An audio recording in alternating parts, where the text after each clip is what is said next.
you any more in Polish because I have to confess that my Polish isn't really much better than it was a few years ago. And I don't want to actually show off that I haven't made the progress that I would have liked to. But I have been incredibly busy-minded, which is really why I haven't been able to do much more. I'm keeping it up though, it just hasn't really improved. Go with the flow. Now, we're going to be talking today, or I'm going to be talking to you about the concept of flow. And not just the concept of flow, but the theory of flow. I wouldn't consider myself to be an academic. I see myself very much as a teacher, a practitioner, but I associate being an academic with having a doctorate, having a PhD in philology, which I don't have. I studied, of course, I went to university, I studied Latin and Greek, which turned out to be incredibly useful from the point of view of teaching grammar. If there's one thing I've never been scared of, it's grammar, and I was very much helped by that. But I am not a university teacher. I have been all my life a language teacher in the classroom with students. And, however, not being an academic doesn't mean that I'm not interested, very interested, in all the academic research and the theories, etc., that people who are linguists and who've been researching and working in the areas of language learning have got to say. For me, research is particularly interesting when I find I learn something that I feel has practical application. When I learn about something which explains something that I knew instinctively and perhaps gives me a rationale for it. And this is what happened to me with the theory of flow. Now, I first heard about the theory of flow not from someone who is a teacher, because it's a theory which has application in all sorts of areas of life. And the first time I heard about it was in the context of sport. And somebody I knew who was a trainer was reading about it and told me, she said, I'm reading about this incredible research, and you know something? I'm able to put it in practice in my sports training sessions. And for me, those words, put it in practice, was sort of magic. Because if it's research and a theory that you can put into practice, it means that you're really gaining something from it. Now, the person who came up with the theory is a Hungarian professor of psychology who is known throughout the world as Dr. C. And this is because that is his name. Now, as an experiment in pronunciation, I said he was Hungarian, and I know that for Polish people it is probably much easier than it is for British people. But anyway, I got a Hungarian to teach me how to pronounce it, and after many attempts, I can confidently say that he is called Dr. Csikszentmihalyi. I had to practice that many times before I felt able to say it in public. Anyway, Dr. C has given many presentations about the theory of flow in all sorts of different contexts. Here he's talking about the secret of happiness. He's also written papers explaining how his research is connected to sport, to learning, to all sorts of different areas. And what we're going to look at today is how flow might have implications for successful language learning. So what exactly does he mean by flow? We think we know what flow means in a general sense, and flow is something that has always been very much at the heart of what I've tried to write. The idea of the flow within a lesson has always been very important. But his definition of flow isn't quite the same. His definition of flow is the mental state of operation in which a person performing an activity is fully immersed in a feeling of energized focus, full involvement and enjoyment in the process of the activity. Now, the friend who told me about this, who was talking about flow in the context of sport, said it's a bit like when you say of a team or of a player, they're in the zone. It's sort of when everything is going right, the whole match, the people, the individual ability of the people, the speed. And if we think about students being in the zone, I think we can all think of moments in class, activities, lessons that we've taught when we felt that students were in the zone. They were doing what we wanted them to do. They were engaged in the activity. They were enjoying themselves.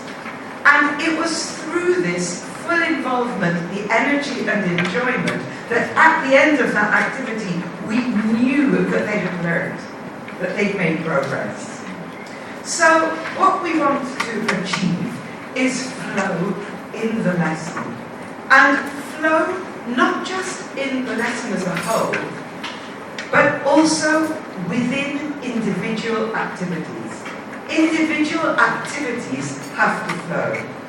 And what, according to the research, we need to achieve flow is that an activity should have a clear goal and a sense of progress, clear and immediate feedback, and the right balance between challenge and ability.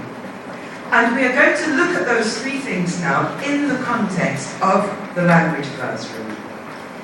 Now, the first one, a clear goal and a sense of progress. Again, when we talk about goals and progress in our lessons, we do tend to be thinking of the lesson as a whole. We always have lesson aims at the top of the page or in the teacher's book or whatever, but maybe not sufficiently clear aims within an activity. What are the aims of this activity? Where do we want the students to start from? Where do we want them to end up?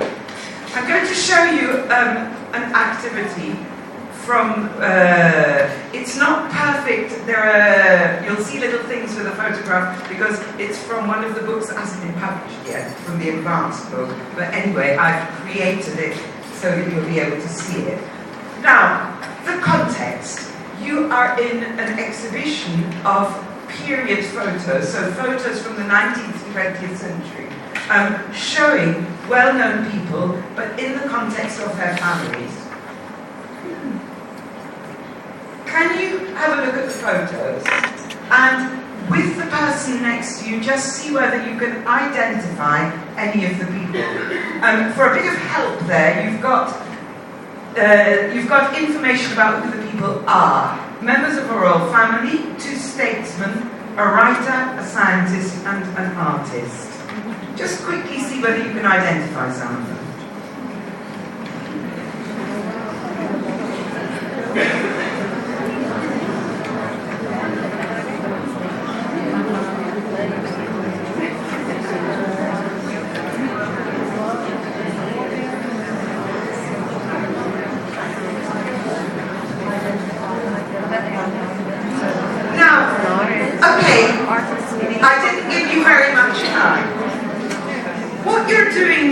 The first thing you would naturally do if you went into an exhibition, you would look at the photos and think, do I know who that person is? Do I recognize them? Okay, quick answers. The bottom row in the middle is the Romanovs, that's right. So those are the 4 daughters of the Tsar of Russia, the last Tsar of Russia. Okay, who might the person be on the right of the Romanovs? Any ideas? The one, oh actually, hold on. The one on this side, I'm not sure if that's the left or the right for you. Sorry? No, he was a statesman. He's very young in that photo, and in fact that is one of the only photos from his marriage. It is Gandhi, yes. Gandhi and his very young wife. I think she was 14 in that photo.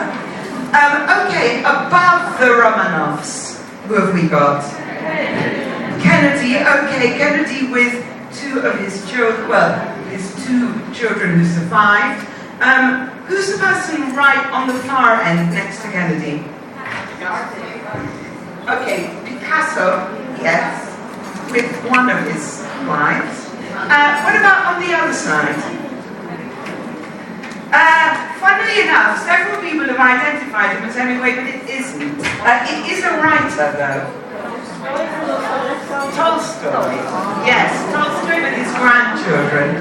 Okay, so the only thing we're left with now is a scientist. So that means that the two children in the last photo at the bottom are scientists. One of them is a scientist.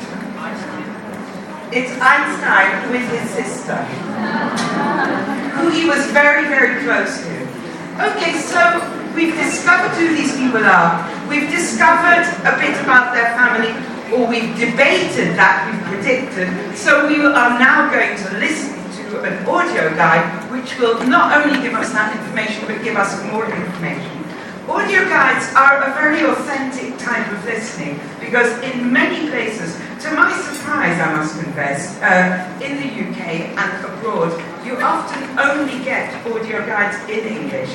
You would think it would be very easy nowadays to have them in lots of different languages, but I suppose it's expensive. And if you're in an exhibition or somewhere, listening to an audio guide is something that you might do. So we will go on from that to listen, to find out more about these people, to find out more about their relationships, because this is what we're talking about, family relationships. And then, again, remember, a sense of progress. So our aim is also to find out about the people, to stimulate interest, also to learn some language, and here at this level, collocations are very important.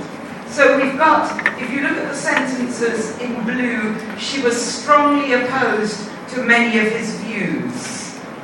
Does anyone know who that might be about? Somebody who had a very bad relationship with his wife, I will tell you. It was Tolstoy who, in fact, left his wife when he was in his 80s after a very turbulent marriage. She didn't agree with him at all. And just after leaving his wife, he died. So, again, the story behind that photo. And in fact, the second one, he left home in the dead of night, also applies to Tolstoy. As so many of this ill-fated family, who could that apply to?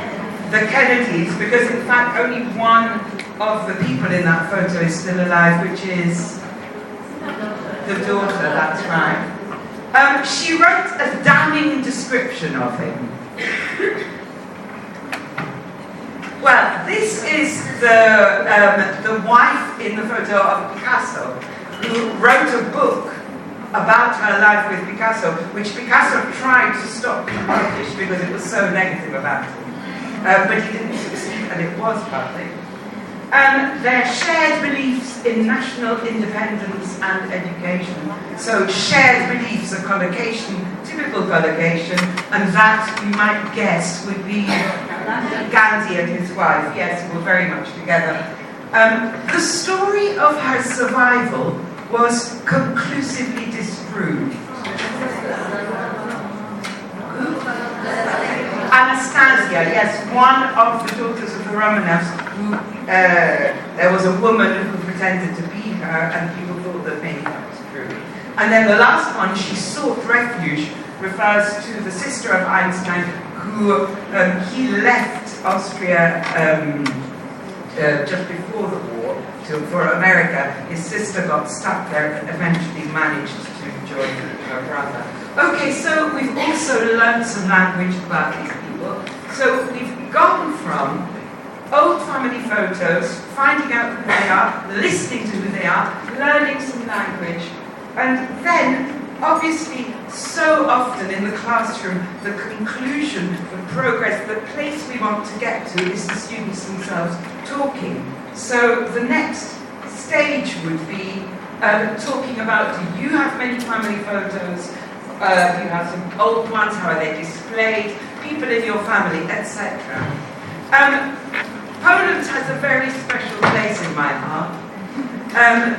And it's partly because of my family connections. And it's not only Poland, but particularly Gdańsk, and even more so Sopot, because my mother was born in Gdańsk, lived in Sopot until she was 12, in a house which is still standing just down this road, just before you get into Sopot. It's now a Dom Kulturi or something, but anyway, that was her house. And when I was coming here and I was imagining myself coming into class with some photos, I went home to try to find some photos of my grandmother in Sopot, and I found, in fact, one. And it's one that I knew of because we've had it for a while, but it's one I really like. Sorry. And this is in Sopot, just before the pier, and the woman with the amazing hat is my grandmother Christina, after whom I was named. And I love that photo because I think she was a rather sad person. And in most of the photographs we have of her, she's not smiling. She looks, maybe, I don't know if she was depressive, but she didn't seem like a very happy person. But in this photo, she looks so amazing. And then I adore the clothes. My mother told me that she wore that dress sort of some years later. So it's a photo of her looking happy, looking glamorous of the time, and here in Sopot. So family photos is something that we can all share. And the fact that they're old photos also makes it something that is in some ways interesting but less personal.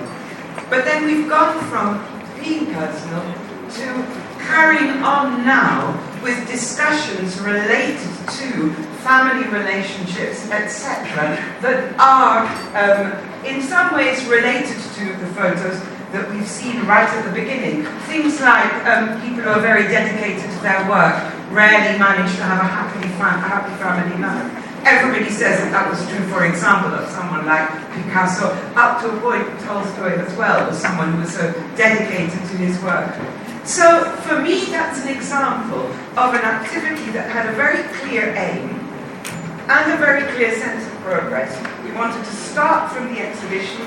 We wanted to go from prediction to listening to language to speaking. And you felt at the end of that there was a flow in what you did, the actual flow. But flow can be in any aspect of an activity, even if it's something, a really small thing like a vocabulary exercise. Okay, we're going to learn some words for sounds. And we want to start by thinking about sounds. Okay, a little bit of silence. Can you hear anything? What can you hear? Tell me a word for a sound of something that you can hear in this room. The hum of the computer, the machines, yes. I can hear a bit of movement from people's feet, a nice little bang there from someone. Okay, so we're into words to describe sounds like hum. And once we've got into that, we're going to go to a vocabulary bank and we're going to look at words for sounds. Now, if we're going to teach the words for sounds, the obvious way to teach them is not, particularly with these sort of sounds made by objects, is not going to be by giving them a definition. It's going to be by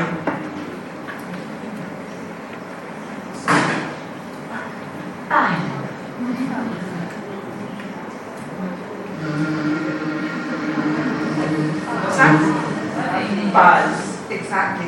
Okay. Buzz. Thank you. We're going to learn them through listening. The only way to actually identify a sound is by hearing it. You can work with definitions, so we will start off with these sounds where we hear the sound, we hear the word, and then we check that we can remember these by simply hearing the sound and saying the word. Then we go on to the human voice. Here we have got definitions because so often these sounds that we make with our voice have got more to them than just the sound itself. Giggle, for example, has got something to do with girls, maybe, with feeling feeling embarrassed with sort of teenage. So definitions work there. Just hearing the sound of giggle wouldn't give you all that information. But once you've heard all these and you've learned these words, it's then worth also hearing them. This will wake you up. Scream.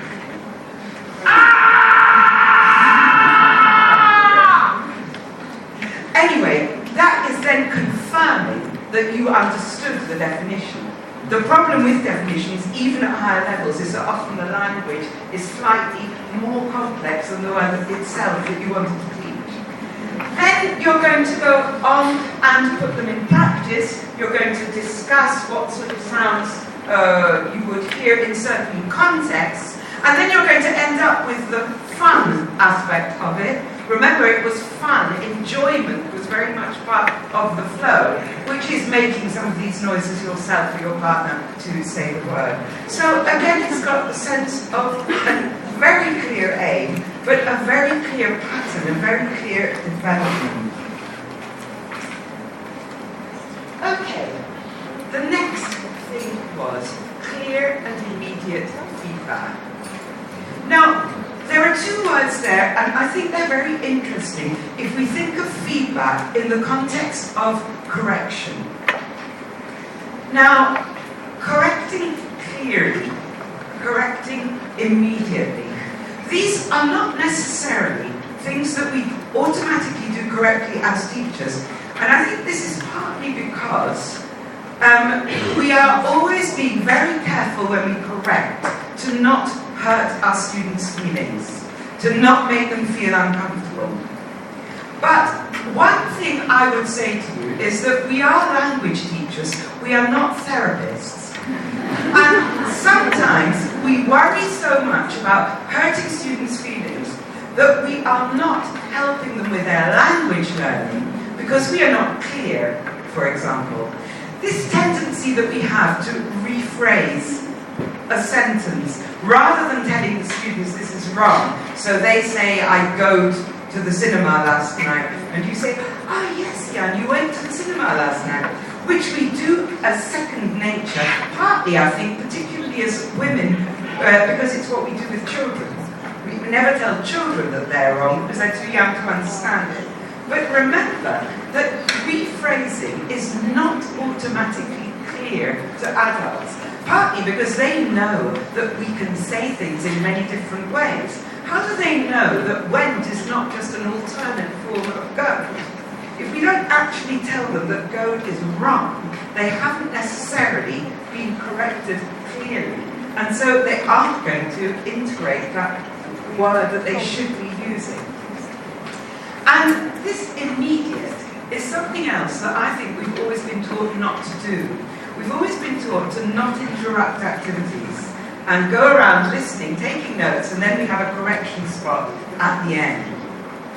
Don't correct immediately, correct, let them get on with it, be very caring and sharing, you don't upset the students. Now, I asked the friend of mine who told me about the theory in the first place, and I said, if you're in a coaching session, she coaches handball, and so if it's a handball training session and you see one of your players making a mistake, would you wait until the end of the attack and then tell them what they were doing wrong? Or would you stop them immediately? And she looked at me as if it was a stupid question, and she said, of course I would stop them immediately. And she said, yes, we do. The day after a match, we watch a video of the match and we analyse what we did wrong, how we could have improved, etc. But she said, and this resonated with me, she said, first of all, players who make mistakes always deny that it was their fault. They don't accept their mistakes when you show it to them a day later. Secondly, they feel more embarrassed at hearing about it or seeing it again. They switch off. They don't get the opportunity to put the mistake right because you haven't interrupted them in the moment and said, hey, no, this is the word you want to use, or this is the grammar, or this is the pronunciation, in order to communicate successfully. And the only way that you do really assimilate your mistake is by having another go and doing it right. and you're not giving them the opportunity by waiting until the end of an activity. And then, above all, it may not even have been the mistakes that these individuals made. I asked my brother, who's an orchestral conductor, the same question, and I said, if you're rehearsing, if you hear a mistake during a movement or a little bit of a piece, would you wait until the end or would you stop immediately? And he said the same thing. He said, of course, I'd stop them immediately. They've got to do it again and do it right. Now, obviously, I'm not saying that we shouldn't be careful about how we treat our students and that we shouldn't be encouraging them in the classroom. Of course we should. But at the same time, by not correcting immediately, we are not giving them the opportunity to rephrase and say these things again. So I think that that is something to bear in mind, obviously with discretion and sometimes a correction spot at the end of the whole class, if it's mistakes that everybody makes, is important. But even so, don't worry too much about being their therapist. Feedback, though, isn't just correction. I think feedback is also what an activity gives to us, in the sense that it gives us the pleasure that we can get, for example, from learning something, finding out that something was right or that something was wrong, learning information that we didn't know. And particularly, I think, with skills work, with reading and listening, responding to the content of what we've read or listened to. There are occasions where we use a reading or a listening and we do it in class and we go through it, and at the end of it, when we've corrected the comprehension, we've worked on the language, we move on to the next stage without responding to the content of what they heard. And it is something that I think we need to make an automatic part of our teaching, because what they think about the message in what they heard is the only way that we will really know whether it was of interest to them or not. And something like, for example, this listening from the advanced book, which was a meditation, a mindfulness exercise. The activity itself is important, but the bit at the end, that what is the main message? Do you agree that mindfulness could change your day? Can you think of any other FEA activities you could try this approach with? That is essential, because otherwise we are treating the content as simply an exercise, not as something in English through which you might learn something interesting. The same goes for an awful lot of activities where we're asking students to predict. Predicting is very important and it's a very natural part of our lives, but I think that predicting without finding out whether we were right or wrong is very frustrating. I think giving students strange images or pictures or stories to predict about, but then not letting them know the truth or knowing what really happened is frustrating, because they're not getting feedback from what their prediction was. Okay, 3 photos. Quickly, talk to the person next to you. What do you think might have happened or might be happening?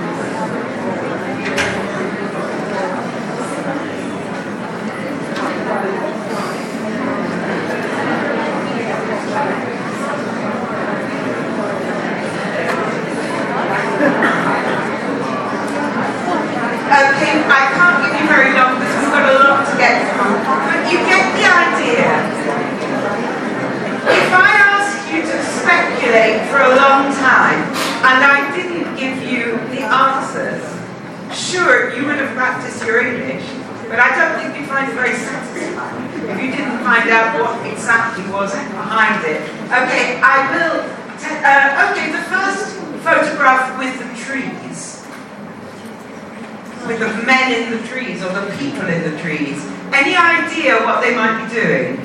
Protesting. Sorry? Protesting. Protesting. Good idea, and very much a possibility, but not in fact true. Watching a competition. Okay, they're watching. What do you think they are watching? Ski jumping. Birds. Somebody out there said ski jumpers. They are in fact the coaches of skiers, and they're watching their pupils racing, and so they needed to be in the best possible position to be able to watch them. I think it was slalom or something like that. Okay, the guy in the yellow. Now, when I saw this photo, I have to admit I assumed it was a photo montage, but it isn't. I then thought that it might be somebody dressed up in a gorilla suit, but it isn't. It is, in fact, a chimpanzee that escaped from a zoo in Korea and ended up high up and almost knocked that guy out of his, who was fixing something to do with the electricity wires, and they did manage to catch him in the end and return him to the zoo. But amazingly, it is actually a genuine one. Okay, now the last one. Can you see what's happening? There are lots of people on the ground. Do you know what they're doing? No, they're sleeping. Yes, they're all camping out in a hall in the ground floor of a concert hall. And in fact, this was a piece of music. It was a concert, a piece of music called Sleep. And people, which went on for 7 hours. And people were expected to come there and listen to it, lying on their beds and basically, I suppose, drifting in and out of sleep. So, knowing getting an answer is another kind of feedback, but I think it's also important. Now, point number 3, though, I think is the key to getting an activity to flow. Now, if we look at this graph, we've got 2 factors. We've got the challenge within the activity, and we've got the ability of the students. What happens if the ability of the students is way above the challenge of the activity?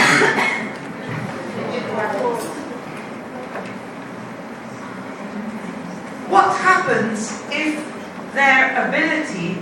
their level of ability is too low for the activity? Yes. If it's too hard, they get frustrated. And according to Dr. Csikszentmihalyi, if you want an activity to flow, it's got to be in that band between easy and too hard. It's got to have the exact right balance of challenge and ability. Now, what happens with activities that we've got in material that we're using in the classroom? Now, you might be using the same material with 3 different classes, and even within 3 different classes, you might find that for one class it's too easy, for one class it's too difficult, for one class it's just right, and it does flow. But what can we do to make sure that the activity is going to flow? Well, what we need to do is to move the activity that is too difficult down. We need to move the ability that is too easy up, so that we end up with the activities being in the area of flow.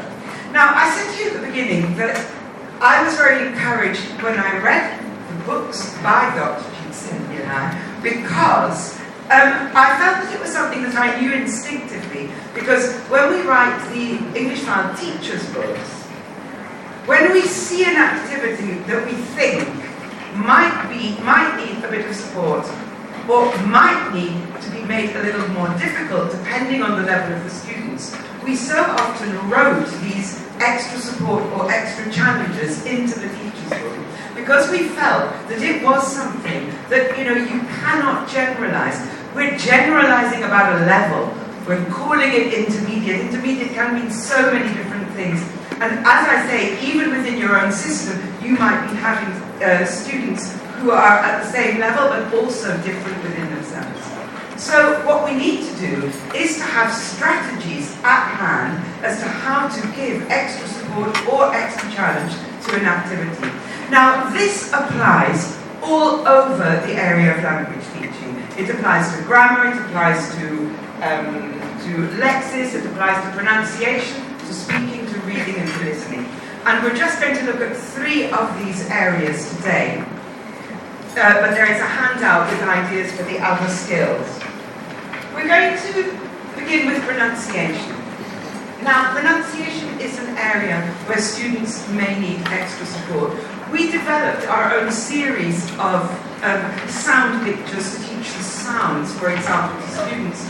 But this was very much our own choice of words that we thought, for whatever reason, for various reasons, were good words to illustrate the sound. But these may not be the same as words that would mean something to your own students. My daughter, Krisha, is a language teacher, and she said that she was, that when she teaches teenagers, she doesn't talk about the schwa, and she doesn't say computer, which is the sound word that we have. She said she calls it the teenage sound, because when you ask a teenager to do something, or you ask a teenager, what did I just say, their typical response is, And with that sort of joke that she established between them, it was much easier for them to assimilate that sound, because in a way she personalized it for her class. And I think that there are words, ideas that help you to make the sounds and phonetics easier for your students by personalizing. Maybe there's a word that you know they always pronounce correctly, that they have a good ear for. Well, that is the word that you want to use as your example word for the sound. We often ask students to do pronunciation exercises cold, without actually getting them to hear the words. This is usually because it's for revision, and we expect students to be able to remember how these words are pronounced, but very often they haven't, they've forgotten. There are so many things that they only hear once, or they hear it twice. They don't hear it enough to assimilate it. So, something like this. If you think your students are not going to remember, simply read the words out to them first, demonstrate it, and then get them to put them in the columns from hearing it, not just from seeing the words there. And remember, another extraordinarily important bit of extra support for students with pronunciation is to encourage to highlight the regular, not the irregular. These words with O-U-G-H, as we know, are difficult.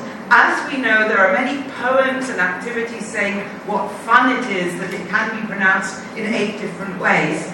And I've always thought for students that was not fun at all. How can we help them with something by emphasizing the regularity, which is the most common sound? Things like through, there are like 1 or 2 words with those sounds. Let's make a big deal of it. Let's focus on, for example, the O-U-G-H-T in irregular verbs, which is always for. So emphasize the regular. Get students to practice listening and repeating words and phrases in their own time. Now, I told you about Dr. C. I had to repeat that loads of times myself. And one of the tips that I would give to you in this respect with pronunciation is to set pronunciation for homework. We always have a tendency to set writing for homework because it's boring to do in class, or set a reading because it's a long reading. Pronunciation, though, is something that students really do need their own time. And for some students, a sound or a word is much more difficult than others. They have access nowadays with online materials and CDs and whatever it is. They have access to doing pronunciation and repeating them in their own time at home. They also feel less stupid if they're saying it to themselves and getting it wrong and then saying it again by doing it at home. Obviously, if you set it for homework, you've got to remember to check the next day that they did it. by getting them to say the words that they should have been drilling. You're never going to have time in the classroom to drill some pronunciation as much as certain students need. So set it for homework. Now, extra challenge with pronunciation. Well, we can be more demanding. Sometimes I, as a writer, simplify things to try to make it easier for students. So something like the ED ending or the ES ending, I tell students, let's focus on when it's pronounced id or when it's pronounced is. But if your students are good at that, if you've got students who have a high level of pronunciation or at an advanced level, you might want to really focus on, was it the t or the d sound? Was it the s or the z? So that is something that is going to up their level. Eliciting more words. Again, there's always a limit to what we can do in the classroom, but elicit more so that they've got more examples and their own examples that they've come up with themselves. And expanding pronunciation rules. I'm very big on pronunciation rules or patterns because I think that's so important, but you can obviously go a bit further than what came up in your book. Now, in my experience, particularly teaching in Spain, I would say that of all the activities that I did in the classroom that most needed extra support, listening was probably the highest. It was the one that students were most scared of, the one where students tended to switch off as soon as I put my finger somewhere near to press the button. And extra support here, I think, is key. And there's one interesting aspect. Now, you all know that we all know that we should check the script before playing the audio to students. Of course, we don't always do it. Sometimes we haven't got the teacher's book, sometimes we haven't got the script. But when we do it, we do tend to be looking out for words that we think students don't know. So we tend to be looking out for what we think is going to be new vocabulary. Now, obviously, there needs to be some new vocabulary in a listening, or it wouldn't be normal to hear something where you understood every word. It's a question of whether it's a key word that if you don't know it, you'll lose the whole thing. But the other thing that's very important also is to bear in mind that they might not recognize how it's pronounced. Now, in my days of Polish classes, for example, I remember doing a listening with my teacher, and she said, okay, the first time I only want you to tell me when the person travelled and where she went to.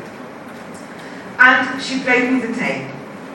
And I think I understood when. I think it was one of the months that I recognised, as opposed to the many Polish months that always confuse me.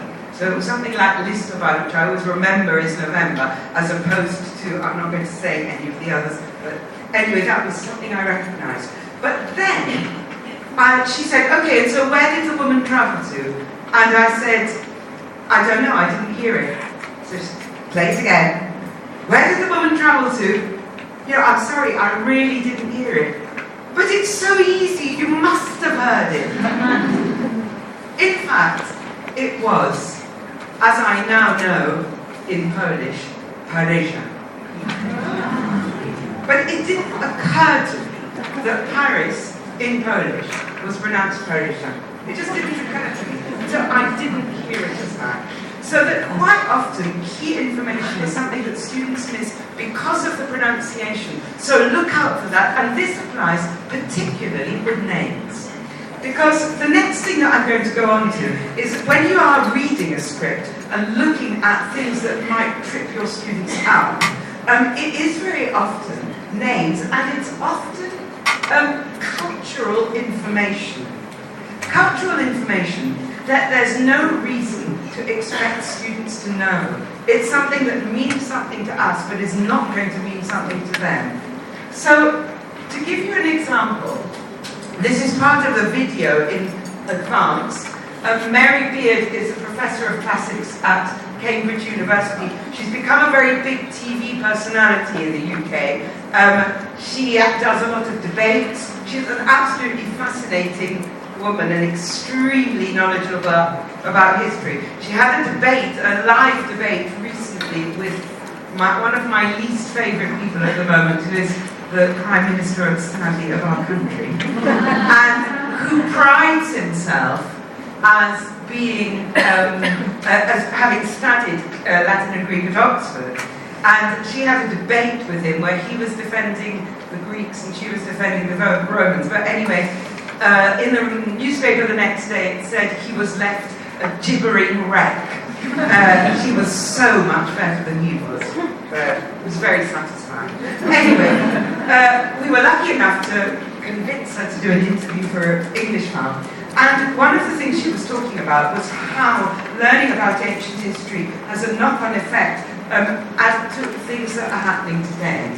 But if you look at the glossary, these are things that she mentioned that there is no reason that students would necessarily know. We had actually, because we haven't done anything on ancient history, never mentioned that we talk about BC and AD, although actually we now talk about BCE, before the Christian era, because it's more politically correct than BC. Taught here of something that they would know, but not as a verb. But here we're coming into Cicero. Now, in Spanish, for example, Cicero is pronounced Cicerón. Why would they recognize who she was talking about? How is he pronounced in Polish? Cicero. Again, if you're not expecting it, you probably wouldn't hear it. The Senate, you might not know what it was. Guantanamo Bay, maybe you're somebody who doesn't sort of read newspapers or whatever. A lot of our students wouldn't know, and they are things she talks about. Knowing this in advance is going to help you understand what she's saying. Gregor, can we watch a little tiny bit of video, please? What do you think we can learn from Roman history? In political terms, many of the issues and questions and dilemmas that we face now were faced by the Romans, and in many ways we're still thinking about and using their answers. And one classic example of that is a famous incident in Roman history in 63 BC, where there's a terrorist plot in the city of Rome to assassinate the political leaders, to torch the city, and to take over. A revolution. And that plot is discovered by one of the most famous Romans of all, Marcus Tullius Cicero, the great orator and wit of Roman culture. And he discovers the plot, he lays it before the Senate, he then decides to execute the leading conspirators without trial, summary execution. And a couple of years later, he's exiled. Now, in many ways, that's the kind of problem we're still facing with modern responses to terrorism. I mean, how far should Homeland Security be more important than civil rights? What about those people in Guantanamo Bay without trial? Where does the boundary come between the safety of the state and the liberty of the citizen? Now, the Romans were debating that in the 60s BC, and in many ways we're debating it along the same terms, and in part we've learned from how they debated those rights and wrongs. Now, we were very lucky to get her because she was. I went up to interview her, and we recorded her for an hour, and it was so interesting that I would happily have put an hour on. Of course, we couldn't. Just a short extract. But reteaching the cultural information was key. Having access to the script. Again, it's one of those things that we don't always do if we don't have enough time. But I think it's something that, for me personally, as a language learner, I always enjoy having a final listen with the script. And on all the videos, obviously, you've got subtitles to be able to do that. And it's something that I would encourage students to do. I don't think it even matters if they're watching it at home the first time with the subtitles first, and then watch it again without them, and then go back. And you can always go through the language there and pick out things that were causing. You can identify the problems that way with the script in a way that you'd never be able to otherwise. pausing. Now, there are two things about pausing here, 2 points to do with pausing. And I find it very interesting that at the moment I'm writing the final level of English file, which is going to be a new book called Advanced Plus, which is going to be a C1 plus level. And I find it very interesting that teachers of advanced level are always asking for longer and longer listenings. And in fact, the readers of the first draft kept saying, you know, don't break it up. Our students should be able to listen for about 10 minutes at least. Now, I have to say that I'm not completely convinced by this. I think that particularly today, with the way we listen and the modern media that we have, we are always pausing. We watch so much on catch-up. We listen to so much on catch-up. We've got the ability to pause. And I bet you that if you listened to something on the radio or watched a program and somebody came to you after 10 minutes or after maybe 15 minutes and asked you detailed comprehension questions about what you'd just been listening to, you would have forgotten the answer.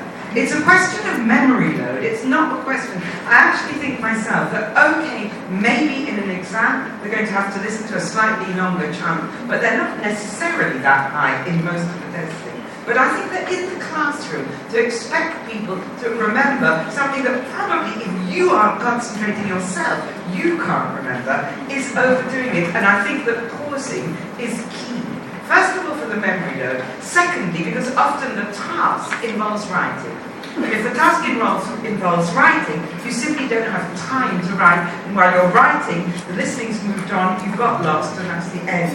And the activity definitely doesn't flow.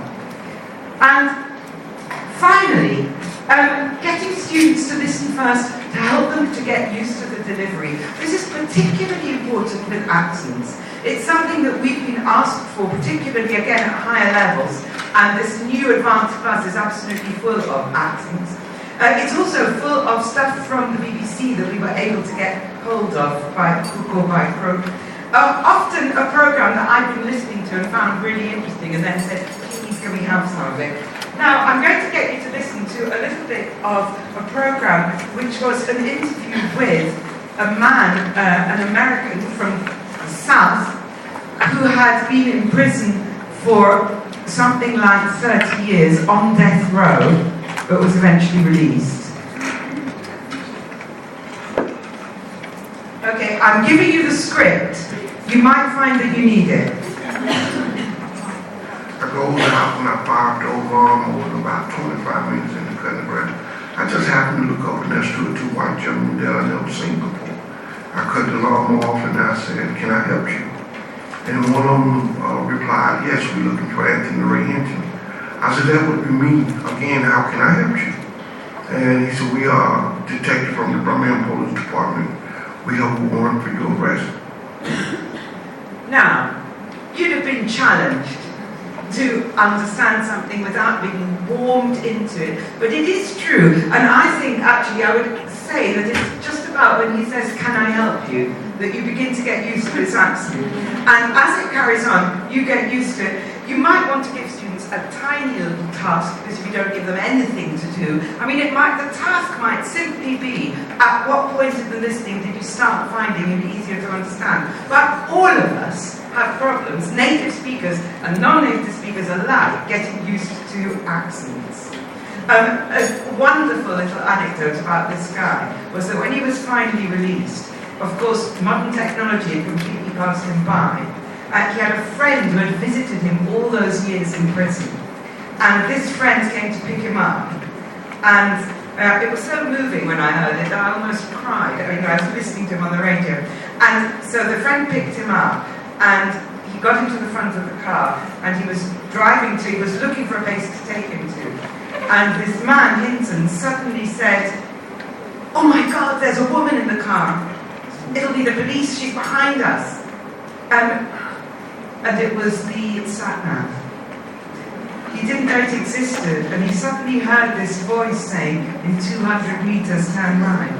And he thought that there was somebody, a police or somebody, that he wasn't really going to be free, hiding in the back of the car to arrest him again. It's one of those things that makes you realise, you know, you just wouldn't know how to. He was an inspiring person, and if you ever get to listen to him, he's really someone who is inspiring.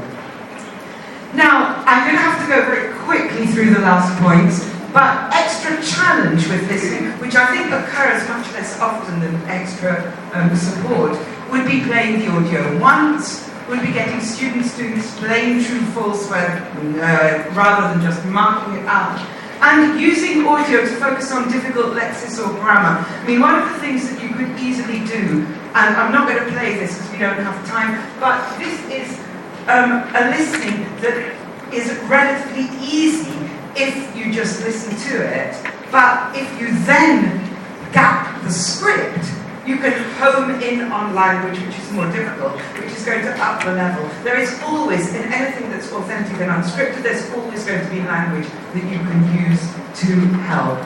Here, it was things like in tears, block of flat, the power coming on, expressions that you might not have picked up the first time you heard it. Now, speaking, and this is the last bit that we're going to look at, demonstrating an activity yourself by answering questions. Now, you all know that. You all know that it's something that we need to do. But it's not only because you're giving students extra listening practice, it is also often to demonstrate how an activity works. If you've got a flow chart where speaking goes in two directions, by doing it yourself and getting students to ask you the questions, you're showing them which way to go. If you see up there, not very clear maybe in the blue, they've got to choose between do and did. Do you enjoy sport at school? Did you? They'll know from asking me, for example, which form they've got to use. They'll also know what the answer was because, no, I hated it. So demonstrating is not just a question of giving them extra listening practice, it's a question of showing them the way it works. Where an activity has prompts, eliciting the full questions, you know, if the objective is to get them talking, it doesn't matter that you're also giving them the language sometimes, and writing out the questions, because actually you want communication to happen. Eliciting vocabulary before they start an activity. If you're asking them to talk about extreme sports, the language for extreme sports is quite complex. If they don't have the words for those sports, they're not going to be able to do it. So it needs to give them that. And not only giving them vocabulary, but also, sorry, I'm just going to move on to the next one, giving them ideas. Often that is what students need, is ideas. Giving them responses on the board. If you want them to listen actively and to respond to what you're saying, giving them on the board there is going to remind them to use them. You don't just want them sitting there. You don't want it to be an interrogation. You want them to respond to what their partner is saying. And as I said, with ideas and not just language. If you're giving them something like a diary to fill in, I think so often in class, it's the ideas that are lacking. And simply by getting a few things up on the board, that is going to trigger more, so that they are going to have these, they'll get their own ideas triggered by the ideas that you elicited from them to start with. I think that ideas is often the key to getting a speaking activity to flow. Finally, giving them the way to start. Now, I used to find, when I was writing essays, that for me often the most difficult thing was to come up with the first sentence. And once I got the first sentence, it was sort of relatively easy to carry on.